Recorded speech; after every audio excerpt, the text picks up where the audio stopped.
নারায়ণগঞ্জের ফতুল্লায় সন্ত্রাস ও মাদক বিরোধী অভিযান চলাকালে পুলিশের সঙ্গে অস্ত্রধারী মাদক ব্যবসায়ীদের গোলাগুলির ঘটনা ঘটেছে। এতে 3 পুলিশ সদস্য আহত হয়েছেন। জসিম নামে এক অস্ত্রধারী মাদক ব্যবসায়ী পুলিশের গুলিতে আহত হয়েছে। 15 আগস্ট শনিবার বিকেলে ফতুল্লার ইসদাইর এলাকার আরবান স্কুলের সামনে এই ঘটনা ঘটে। পরে ঘটনাস্থল থেকে একটি বিদেশি পিস্তল ও একটি ম্যাগাজিন সহ 2 জনকে গ্রেপ্তার করেছে পুলিশ। পুলিশ জানান, নিয়মিত সন্ত্রাস ও মাদক বিরোধী অভিযানের অংশ হিসেবে ফতুল্লার ইসদাইর এলাকার অভিযান চালাচ্ছিল পুলিশের একটি দল। এ সময় জসিম, মোহন সহ 7 থেকে 8 জন মাদক ব্যবসায়ী পুলিশের আভিযানিক দলকে লক্ষ্য করে গুলি ছোড়ে এবং ইটপাটকেল নিক্ষেপ করে। পরিস্থিতি নিয়ন্ত্রণে ও আত্মরক্ষার্থে এসআই মোহাম্মদ রফিক ও এসআই নন্দন চন্দ্র সরকার সরকারি পিস্তল থেকে মোট 8 রাউন্ড গুলি ছোড়েন। এতে জসিমের উরুতে গুলি লাগে। করোনা বা যে কোনো ভাইরাসের এগেইনস্টে ফাইট মানি ব্যাকট্রলের লেফট রাইট। রাজ্জাকের ছেলে রাজ্জাক সহ এরা যে মাদক স্পর্ধা করতে তারা তার বাবা দীর্ঘদিন জেলে ছিল। গত পরশু দিন জামিন হয়েছে। জামিন হয়ে আমরা যাচ্ছি, আমাদের রেগুলার ডিউটি ছিল এবং ইকুয়াল টু পার্টি ছিল। তাৎক্ষণিক রাজ্জাক ছেলে আমাদের উপর আক্রমণ করে এবং ইট পাটকেল মারাতে পরে পিস্তল আমার মানে একবার মাথা বরাবর নিচে আমার পড়তে করে চলে যায়। তাৎক্ষণিক আমি আত্মরক্ষার্থে আমরাও গুলি করি এবং তার পায়ে গুলি তাৎক্ষণিক পরে আমরা দৌড়াদৌড়ি করি। রফিক স্যারের বাম পায়ে, আমার ডান হাতে এবং পায়ে আমরা আঘাত করতে পরে রফিক স্যার, আমি এবং আমাদের সাথে ফোর্স যারা ছিল, আমাদের অপারেশন চালাচ্ছিল, সবাই মিলে পরে আমরা দ্রুত করি। স্যারের জনগণ আগে আসে, তারপর আমরা দ্রুত হাসপাতালে আসি। প্রত্যক্ষদর্শী এক দোকানদার জানান, মাদক ব্যবসায়ীদের সাথে পুলিশের ব্যাপক গোলাগুলিতে এলাকায় আতঙ্ক ছড়িয়ে পড়ে। জীবন বাঁচাতে দোকান বন্ধ করে দিয়ে নিরাপদে স্থানে আশ্রয় নিয়েছেন বলে জানান তারা। ঘুরা ফিরা দিয়েছেন গুলাগুলি শব্দ, দৌড়ে এদিক যাইলো এক দল, আয়া আবার এদিকটা পুলিশ ঢুকছে, পুলিশের লোকে গোলাগুলি।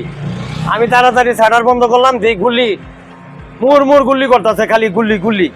তাড়াতাড়ি কোনো মতো শাটার বন্ধ করে পাই আমি একটা তালা লাগাই আর দিয়েছি দৌড় ভিতরে গেছি। উপরে খাড়া দেখতেছি যে পুলিশের সাথে মারামারি, গোলাগুলি।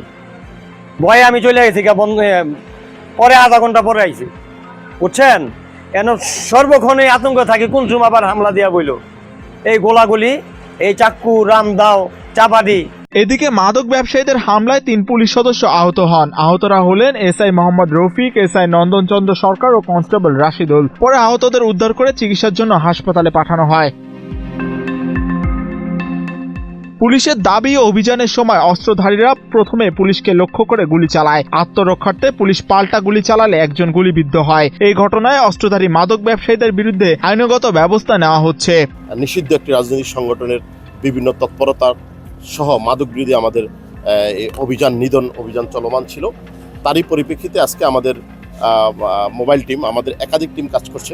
ইন্সপেক্টর অপারেশন মোহাম্মদ আজিজুর রহমানের নেতৃত্বে sub inspector Nandan, sub inspector Shamim, sub inspector Rafiq সহ আমাদের একটি টিম, আমাদের আপনি পাশেই দেখতে পাচ্ছেন আমাদের একটি কালো মাইক্রো, আমাদের অভিযান পরিচালনা করাকালীন তারা যখন আপনার চাষারা তুলারাম কলেজের গলি দিয়ে ঢুকে প্রতিমধ্যে 70 থেকে 80 জন চিহ্নিত ওই ইসদার এলাকার চিহ্নিত সন্ত্রাসী প্লাস আপনার বিভিন্ন মাদক মামলার আসামি, তারা দীর্ঘদিন এলাকা থেকে পলাতক ছিলেন। তারা হুট করে আজকে সংঘবদ্ধ হয়ে পুলিশের গাড়িকে লক্ষ্য করে ইটপাটকেল নিক্ষেপ করাকালীন এবং পুলিশের উপর আচমকা আক্রমণ করার চেষ্টাকালে এবং পুলিশকে তাক করে যখন তারা গুলি ছোড়ে, আপনারা ইতিমধ্যে দেখতে পেয়েছেন ইসদাইরের প্রখ্যাত মাদক সম্রাট, যা দীর্ঘদিন যে অ্যারেস্ট হয়ে বিজ্ঞ জেলখানায় ছিলেন, ওই রাজ্জাক সহ তার ছেলে জসিম এবং তাদের সহযোগী অন্যান্যরা এই আক্রমণ করে পুলিশের উপর।